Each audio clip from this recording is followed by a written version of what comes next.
حضرت امام علی مقام حضرت امام حسین رضی اللہ تعالیٰ عنہ آپ فرماتے ہیں کہ جس بندے کو اللہ مل گیا اس بندے کو ساری کائنات مل گئی، اور جس بندے کو اس کا رب نہ ملا اسے کچھ نہ ملا۔ اور آپ فرماتے ہیں کہ سب سے امیر اور سب سے عزیز بندہ وہ ہے جس بندے کو اس کا خدا مل گیا، اور ہمارا سب سے کنگال اور مفلوق الحال اور سب سے ماندہ حال اور غریب وہ شخص ہے جس کو اس کا خدا نہ مل سکا۔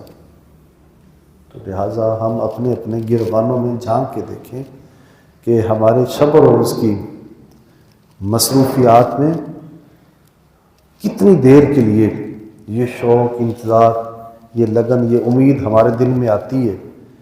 کہ ہم ایسا کام کریں کہ ہم سے ہمارا رب راضی ہو جائے۔ تو میرے عزیزوں و صاحبوں بھائیوں، یہی جو ہم جو کچھ کر رہے ہیں انہی میں ہم نے دیکھنا ہے کہ میں یہی جو کر رہا ہوں، میں بندگی عبادت کر رہا ہوں، تو اس میں یوں منہمک ہو کے، یوں ڈوب کے اس کی گہرائی میں جاؤں کہ میں یوں بندگی کروں، میں یوں عبادت کروں، میں یوں نماز پڑھوں، روزہ رکھوں، زکوٰۃ دوں، میں حج کروں، اور جو بھی عمل صالح ہو، جو بھی میں کروں نا، تو ہماری توقع، ہمارا توکل اور ہمارا اعتماد، بھروسہ جو ہے وہ فقط اللہ پر ہو کہ میں یہ جو کر رہا ہوں میں صرف اپنے اللہ کے لیے کر رہا ہوں۔ جب بندہ اس ذہن کے ساتھ کام کرتا ہے تو بندے کا ہر کیا ہوا کام، دینی بھی دنیاوی بھی، اس معراج کو پہنچتا ہے اور وہ اللہ کی رضا کا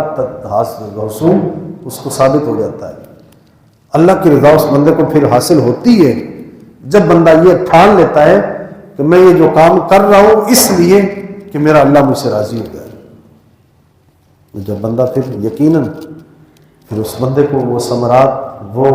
اجر اور وہ بدلے اور وہ برکت نصیب ہوتی ہے کہ جب بندہ اپنا ہر کام اپنے اللہ کو سونپ دیتا ہے، اس کو کوئی دیکھنے والا ہو یا نہ ہو، وہ اکیلا ہو یا اجتماعی صورت میں ہو،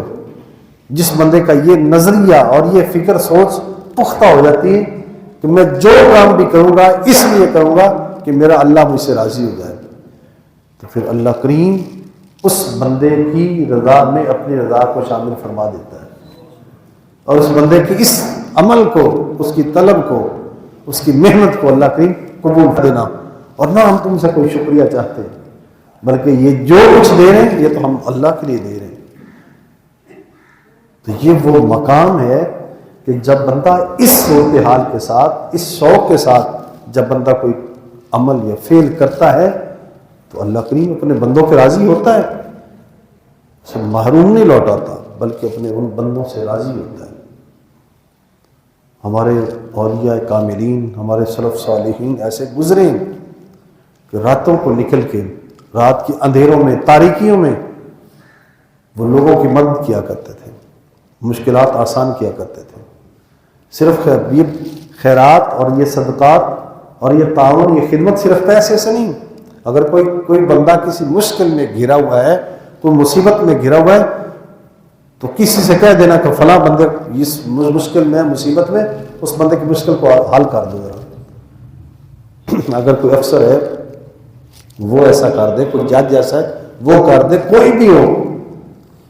جس بندے کے بس میں ہو کسی کی مشکل کی جو ہے آسانی، کوئی روائی، تو وہ اگر کسی تیسرے سے بھی کہہ دے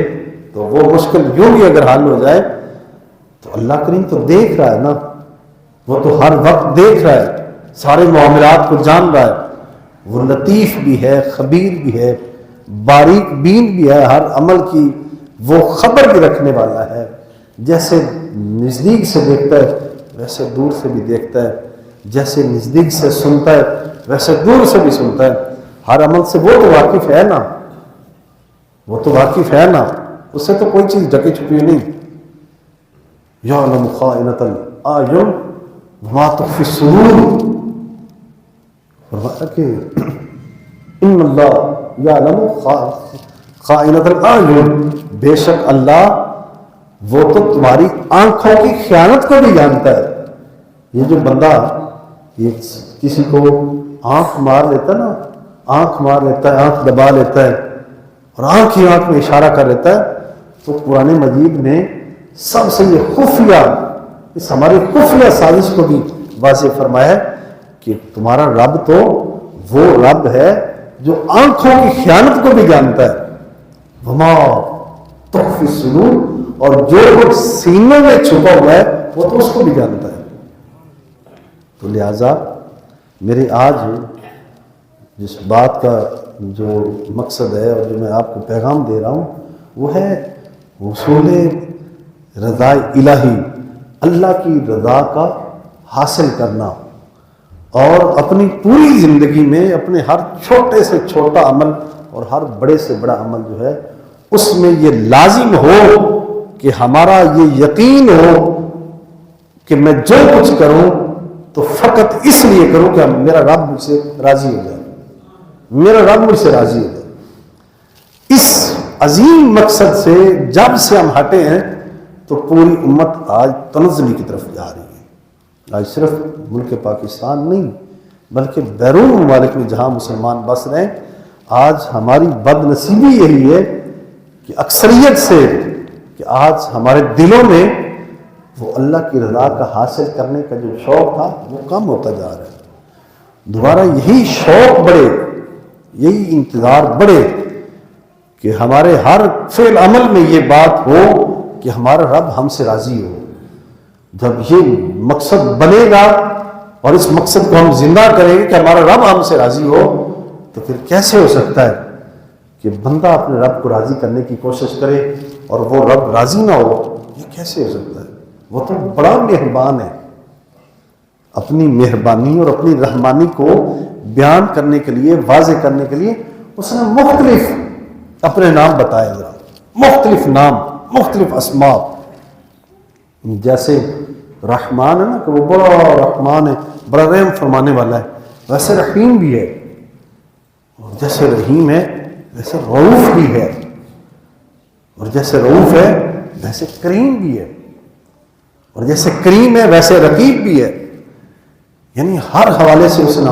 اپنا تعارف کروایا ہے، اور اس نے اپنے بندوں کو محروم نہیں رکھا۔ اس نے اتنا کچھ عطا کیا ہے اپنے بندوں کو، اتنا کچھ دیا ہے، اتنا کچھ دیا ہے کہ اپنے پوری کائنات میں اس نے ان گنت نعمتوں کی بچھار کر دی ہے، اور پھر اپنے بندوں سے پوچھتا ہے، اپنے بندوں کو بلاتا ہے، اور یہ بندوں کی بے وفائی ہے کہ بندے پھر اس سے دور ہیں، بندے اس سے دور ہیں۔